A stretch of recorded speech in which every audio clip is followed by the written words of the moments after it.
O próximo ponto, descendo aí no sumário do Código Civil, né, é o Conselho Fiscal. Conselho Fiscal esse que está regulamentado entre os artigos 1066 a 1070 do Código Civil, né?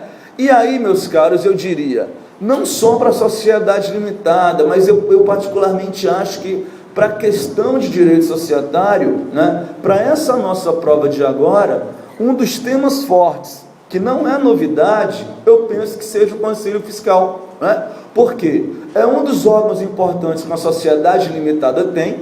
Nós vamos agora, me parece que para a 9ª ou para a 10ª prova, né? Porque teve uma prova para trás que teve 2 primeiras fases, me parece que a 5ª lá para o pessoal de Duque de Caxias, né? Então deve ser a 9ª ou a 10ª prova de primeira fase, e simplesmente nenhuma delas a FGV trouxe Conselho Fiscal, questões sobre o Conselho Fiscal que a gente tem em todas as provas que a FGV elabora jurídica, menos o AB, pode estar na sua, né? E aí, de maneira geral, e aqui já pegando, né, o gancho para a gente ver tudo de Conselho Fiscal, né, tudo de Conselho Fiscal que os senhores precisam saber, tudo se resume ali a basicamente 4 ou 5 pontos, né? Se você olhar que as opções da OAB são 4, né? Então eu estou te dando 5 para escolher 4, está lá na sua prova, tá? É só aí, é só aqui que gira Conselho Fiscal.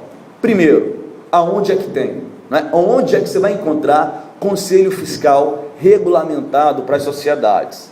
Meus amigos, em apenas 3 sociedades a gente tem um Conselho Fiscal regulado, que são, respectivamente, na sociedade limitada, na sociedade anônima e na sociedade cooperativa. Em apenas essas 3 sociedades nós temos Conselho Fiscal. Aí esse é o momento que meu amigo Rafael Magno pergunta: Giovanni, é só aí? Não, você pode criar Conselho Fiscal nas outras, mas vai ter que pegar alguma dessas 3 para adaptar, porque regulado na lei só nessas 3. Você pode inserir Conselho Fiscal na sociedade de nome coletivo? Pode, adaptando. Você pode inserir na sociedade de comandante simples? Pode, adaptando. Mas regulado na lei, só 3. Na limitada, na SA e na sociedade cooperativa. Em apenas essas 3 sociedades, nós teremos Conselho Fiscal, em nenhuma outra mais, pelo menos do ponto de vista legal, do ponto de vista de lei regulando, apenas nessas 3, tá? Passado isso, um outro ponto importante é quem é que pode ser indicado membro do Conselho Fiscal, né? Quem é que pode ser indicado membro do Conselho Fiscal? Meus amigos, nesse particular, e pensando na FGV, alguns princípios eu preciso indicar para vocês, porque, né, são princípios que os professores pouco falam, são princípios, né, que normalmente são tratados, né, eu diria, pela escola paulista e carioca de direito, né, e como essa prova vem de lá, a gente precisa ficar ligado, né, são exatamente os princípios da auto-organicidade, monitorinha sabe disso, né? Auto-organicidade, e o princípio da hetero-organicidade, auto e hetero-organicidade. Meus amigos, a auto-organicidade significa que aquele órgão social só pode ser ocupado por sócio. Se você disser que você vai aplicar a determinado órgão na sociedade a auto-organicidade, você está dizendo que ali só cabe sócio. Agora, se for aplicável a hetero-organicidade, aí, meu caro Ailton, você pode dizer que cabe ou não sócio, né? Então, auto-organicidade, você só pode colocar naquele órgão sócio. Hetero-organicidade, você pode colocar um não sócio naquela sociedade. Meus amigos, de maneira geral, para o Conselho Fiscal, nós usaremos a hetero-organicidade. Resultado, você pode indicar tanto sócio quanto não sócio para o Conselho Fiscal, tá? Então, regra geral, sócio ou não sócio, hetero-organicidade no Conselho Fiscal. Se é regra geral, temos exceção, senão seria dogma, ninguém discutia. Qual é a exceção disso? A exceção disso é a cooperativa. Na cooperativa, meus amigos, a gente vai aplicar no Conselho Fiscal a auto-organicidade. Resultado, na cooperativa você só pode indicar quem é sócio para compor o Conselho Fiscal dela. Já na limitada e na anônima não, pode ser sócio ou não sócio. Tá? Um outro tema relevante, requisitos de capacidade. Requisitos de capacidade. Vejam, de maneira geral, o requisito de capacidade que vai se usar é a capacidade civil plena, ou seja, desde que você tenha 18 anos ou mais, não curatelado ou menos não emancipado, desde que você seja plenamente capaz na forma da lei civil, você pode ser nomeado membro de um conselho fiscal na regra geral, tá? Temos exceção aqui também, agora a exceção está, sabe aonde? Na sociedade anônima, Por quê? Saúde. Na SA, além da capacidade civil plena, a gente tem capacidade técnica. O indicado precisa demonstrar capacidade técnica. E a lei da SA diz como? Das duas, uma, Ou você é portador de diploma universitário, e aqui a lei não faz exceção, é qualquer diploma universitário, até belas artes, meus amigos, Afinal de contas, é a baita de uma bela arte você fiscalizar uma SA. Então, até belas artes está valendo, desde que seja portador de diploma universitário. Para mais ou para além disso, se você não é portador, uma segunda possibilidade de você provar capacidade técnica é demonstrando que você foi indicado administrador ou conselheiro em outra sociedade. Tá? Então, para a sociedade anônima, eu tenho uma capacidade técnica para ter que ser atendida também. Esse é o segundo ponto. Terceiro ponto importante, número de conselheiros. Tá? Lembrem que é sempre indicado titular e suplente. Funciona o titular e o suplente naquelas situações em que o titular falta. Como é que funciona, cara? Na limitada, nós temos número mínimo de 3 indicados, número mínimo de 3 e número máximo o contrato social define. Tá? Na limitada, o Conselho Fiscal vai ter no mínimo 3 conselheiros, número máximo o contrato social define. Tá? Para a sociedade anônima, meus amigos, para a sociedade anônima, nós teremos número mínimo de 3 e número máximo de 5 conselheiros. Tá? Para a sociedade anônima, número mínimo de 3 e número máximo de 5 conselheiros. E para a cooperativa, número mínimo e máximo de 3, ou seja, na cooperativa o número não varia. Sempre indicando titular e suplente. Funciona o titular, quando o suplente não vai funcionar, Quando o titular não vai, o suplente funciona em seu lugar. Tá? Então, números, Esse foi o terceiro ponto ou foi o quarto já? Foi o quarto, Ótimo. Quinto e último ponto, meus amigos, vai dizer respeito à Constituição e ao funcionamento deste órgão, tá? A Constituição e ao funcionamento deste órgão, tá? E aí todos nós que somos caveiras, a coisa funciona mais ou menos assim. Eu explico primeiro, os outros dois eu não preciso explicar, você vai ver o porquê, Para a limitada primeiro, como é que funciona isso?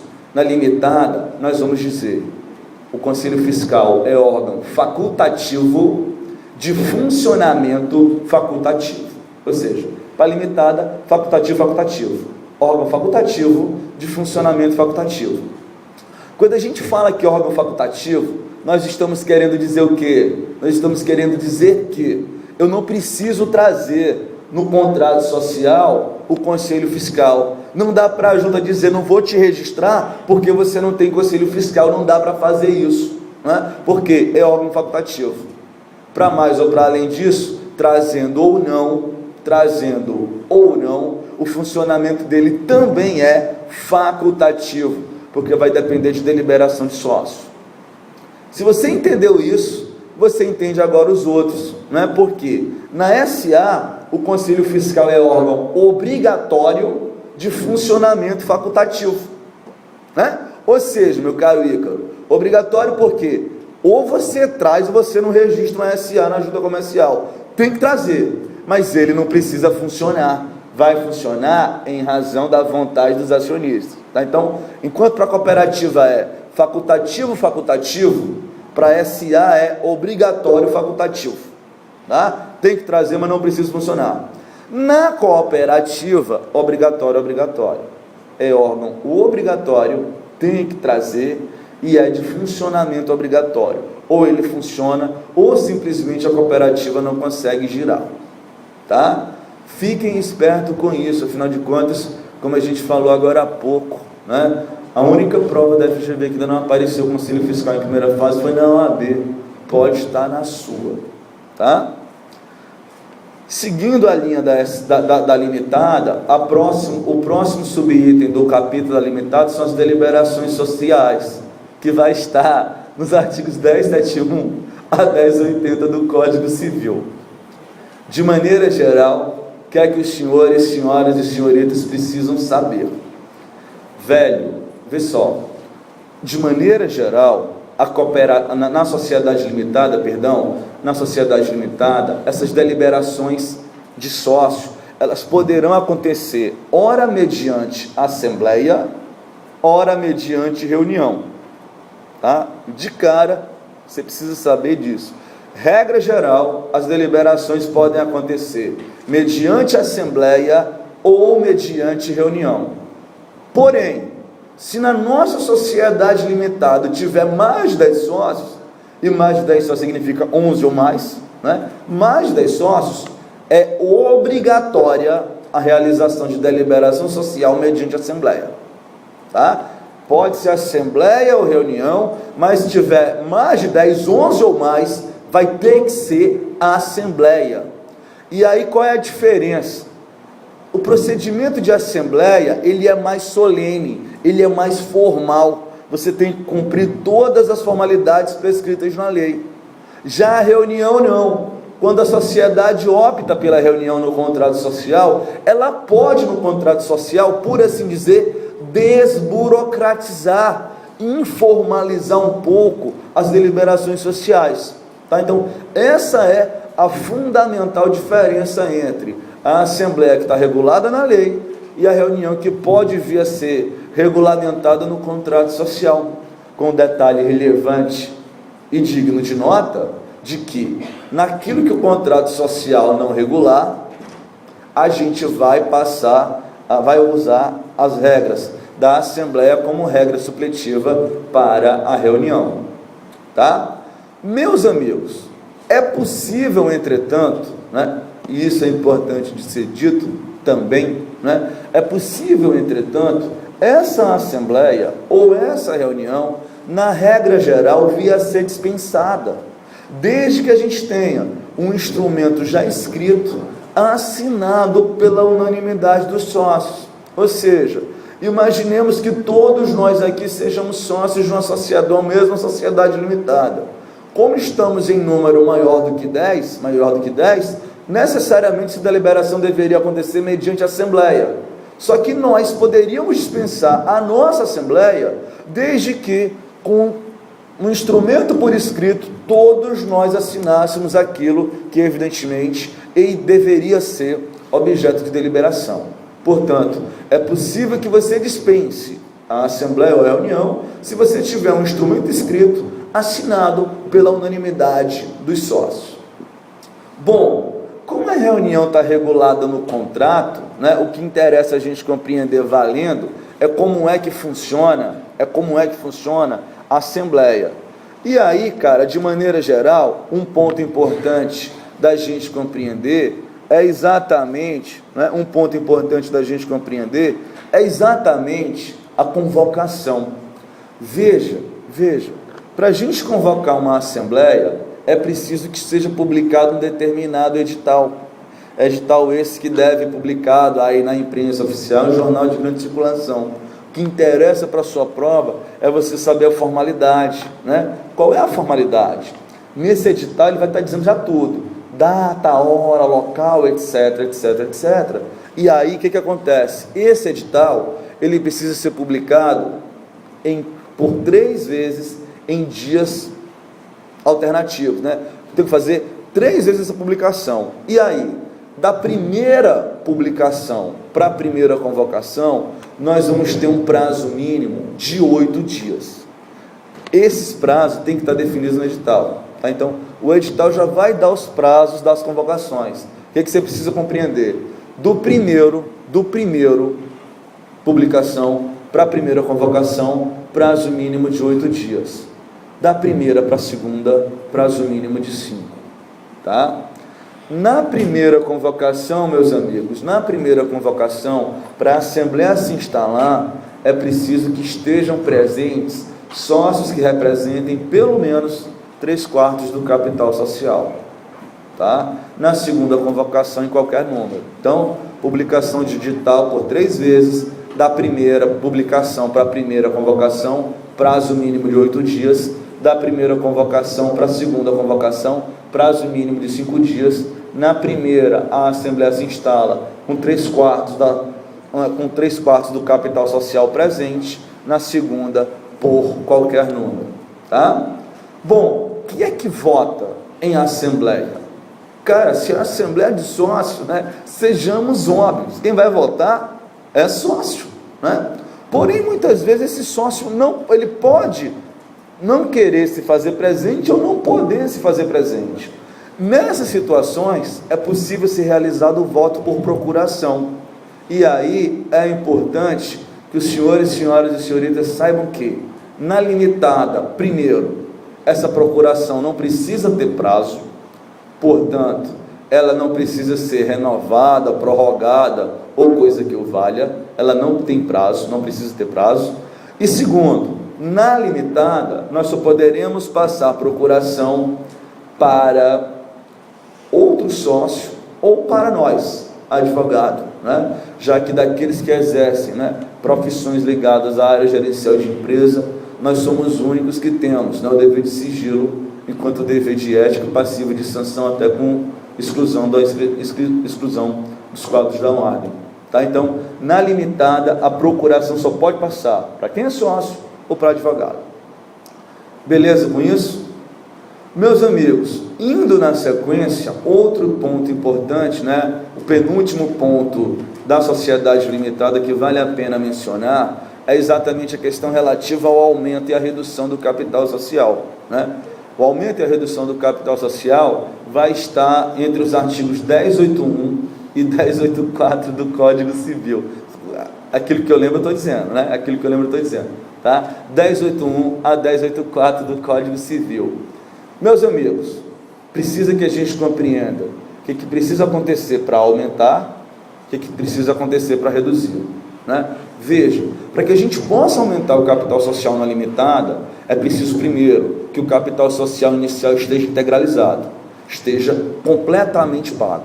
A primeira coisa que os sócios precisarão fazer para fazer o aumento do capital social é pagá-lo, é integralmente pagar o capital inicialmente definido, né? Feita essa integralização, vai ter que se fazer uma primeira assembleia para determinar, por assim dizer, o aumento do capital social, né? Vai aumentar em quantos, como é que fica, quantas novas cotas, etc.